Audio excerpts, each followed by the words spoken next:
Erick Thohir mengungkapkan pendapatnya mengenai kontrak Sintayong. Asnawi Mangkualam pindah ke klub Thailand, Port FC. Media Vietnam menuduh timnas Indonesia berbuat curang dalam mencapai 16 besar.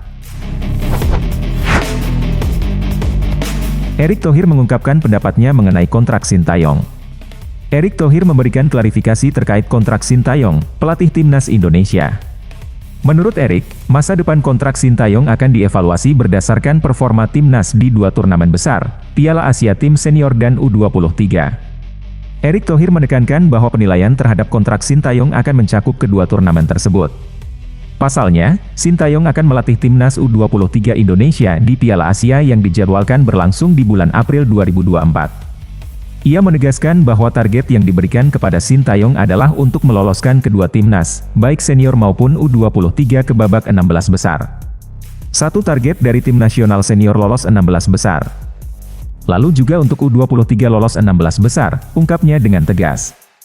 Meskipun timnas Indonesia sudah memastikan diri lolos ke babak 16 besar Piala Asia, Erick Thohir menegaskan bahwa masih ada pekerjaan rumah yang harus diselesaikan oleh Sintayong, terutama terkait kinerja timnas U23 di Piala Asia.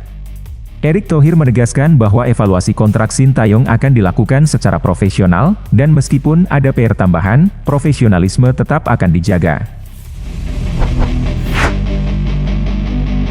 Asnawi Mangkualam pindah ke klub Thailand, Port FC.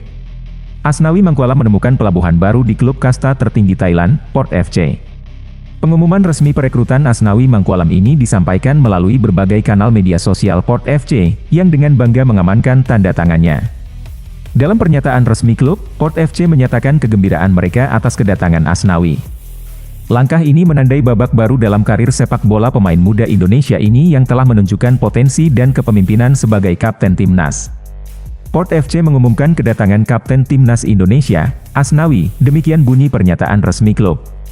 Penjelasan tambahan dari pihak Port FC mengungkapkan bahwa kehadiran Asnawi Mangkualam di klub ini juga memiliki nilai strategis, terutama dalam melengkapi kuota pemain ASEAN yang diterapkan dalam Thai League musim ini.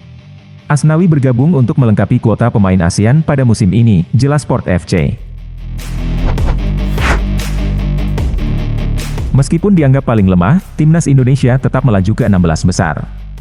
Keberhasilan timnas Indonesia melaju ke fase 16 besar Piala Asia menjadi sorotan tak hanya di tanah air, namun juga di mata media Korea Selatan.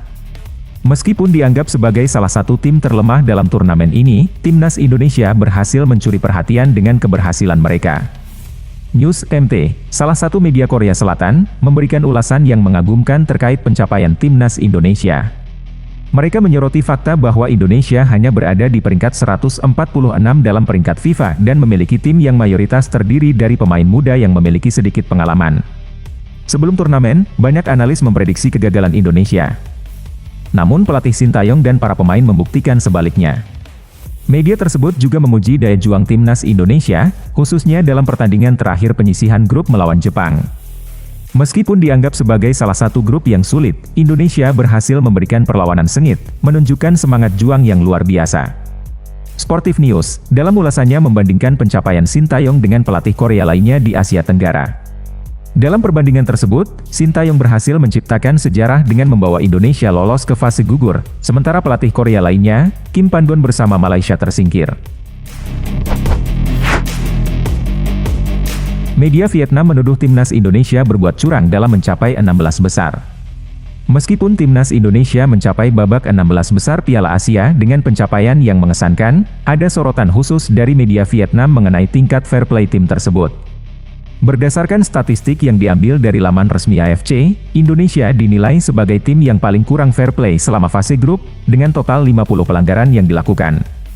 Dalam pandangan The Tao, keberhasilan timnas Indonesia di Piala Asia ditempa oleh tingginya jumlah pelanggaran yang dilakukan selama pertandingan.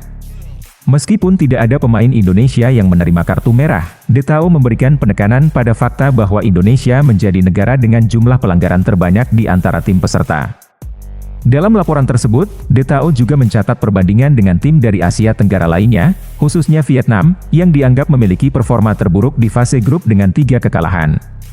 Meskipun begitu, fakta bahwa Vietnam memiliki 2 pemain yang mendapat kartu merah dari 3 pertandingan juga disoroti. Menteri Pemuda dan Olahraga memperkirakan kemenangan 1-0 untuk Timnas Indonesia melawan Australia. Dito Aryo Tejo menyampaikan optimisme dan keyakinannya bahwa Timnas Indonesia memiliki peluang besar untuk meraih kemenangan dalam pertandingan melawan Timnas Australia. Ia mengungkapkan keyakinannya terhadap Timnas Indonesia yang telah dibentuk dengan berbagai kolaborasi. Ia menekankan pentingnya memainkan pertandingan dengan ikhlas, tanpa tekanan berlebihan sehingga tim bisa mencapai performa yang sangat baik. Dengan keyakinan dan motivasi positif, Menpora yakin bahwa Timnas Indonesia bisa menunjukkan permainan yang mengesankan.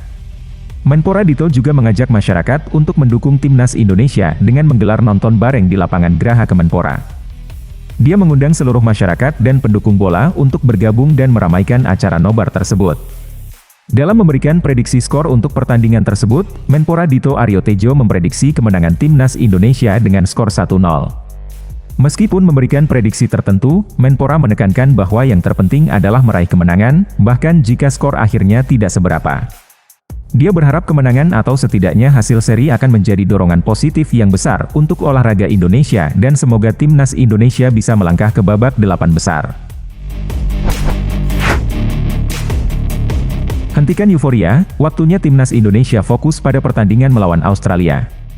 Setelah kelolosan bersejarah ke babak 16 besar Piala Asia, Timnas Indonesia diingatkan untuk tidak terlalu lama merayakan keberhasilan tersebut dan segera beralih fokus untuk menghadapi Australia. Meskipun pencapaian tersebut memang memicu euforia dan kegembiraan, penting bagi tim untuk tetap menjaga fokus pada pertandingan selanjutnya. Meskipun Timnas Indonesia lolos ke babak 16 besar sebagai peringkat 3 terbaik, hasil imbang antara Kirgistan dan Oman di grup yang berbeda membantu memastikan posisi Timnas Indonesia sebagai peringkat 3 terbaik secara keseluruhan. Meski diakui sebagai keberuntungan, kelolosan ini juga didukung oleh kemenangan Vietnam di laga kedua grup A, yang memberikan tambahan 3 poin kepada Indonesia.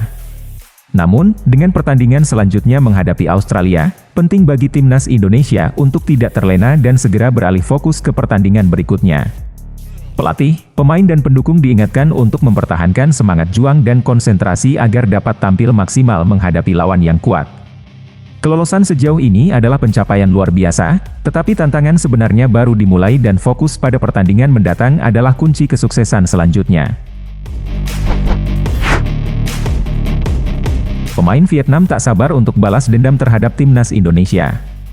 Timnas Vietnam mengalami kegagalan di Piala Asia dengan menempati dasar klasemen grup D tanpa meraih 1 poin pun dari 3 laga. Du Han Dung, salah satu pemain Timnas Vietnam menegaskan bahwa kegagalan ini bukan akhir dari segalanya. Dung menyatakan keyakinannya bahwa timnya akan segera bangkit dan fokus pada tantangan yang ada di depan. Satu kegagalan bukanlah masalahnya.